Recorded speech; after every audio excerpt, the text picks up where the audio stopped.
सुधा शिवम को याद कराते हुए कह रही थी, घर की डुप्लीकेट चाबी अपने पास रख लेना। आज पापा से मिलने गुड़गांव जाना है, लौटने में देर हो जाएगी।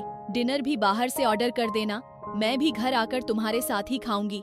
शिवम हंसते हुए बोला, दोपहर का खाना भी खाकर जाना, नहीं तो बीपी लो हो जाएगा। सुधा को शिवम की बात का बुरा तो बहुत लगा, पर इस समय वो लड़ने के मूड में नहीं थी, इसलिए चुप हो गई। पापा के लिए उसने उनकी मनपसंद पाव भाजी बनाई थी। बैग में सामान रखते उसकी आंखें भर आईं। माँ के होते हुए उसका जब भी मायका जाना होता, सुबह से फोन आने शुरू हो जाते।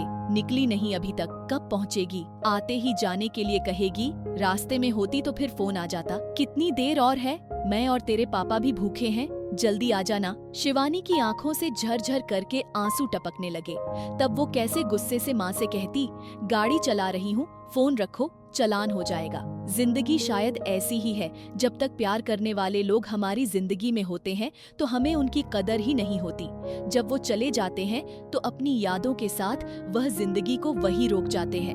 माँ के जाने के बाद पापा कितने असह्य से हो गए हैं। अगर वो बेटी के साथ अपने गम को बांटने के लिए फोन करते हैं तो भाभी की भेद भरी नजरें घूरते हुए उनसे सवाल करती, हमसे खुश नहीं जो हर समय बेटी के आने का इंतजार रहते हैं। जैसे ही मायका पास आने लगा, शिवानी नर्वस होने लगी थी। माँ के जाने के बाद अक्सर ऐसा ही होता है। पापा इतनी धूप में भी बरामदे में टहल रहे थे, उसे देखते ही उनका चेहरा खुशी से भर गया।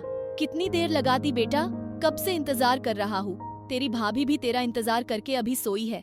खाना बना हुआ है, मैं टेबल लगाता हूँ, भूख लगी होगी मेरी बेटी को। पापा के भोलेपन पर शिवानी की आंखें नम हो गई। क्या वो नहीं जानती, भाभी को उसका यूं ही हर हफ्ते आना पसंद नहीं है।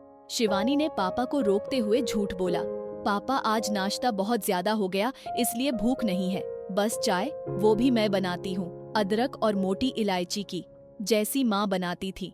आप कमरे में चलो, फटाफट बनाकर आती हूँ, फिर बहुत सारी बातें भी करेंगे। कमरे में शिवानी के पापा ने अपनी पत्नी की फोटो को आंसुओं से भरी आंखों से देखते हुए कहा, बहुत सयानी है हमारी बेटी, बिल्कुल तुम पर गई है।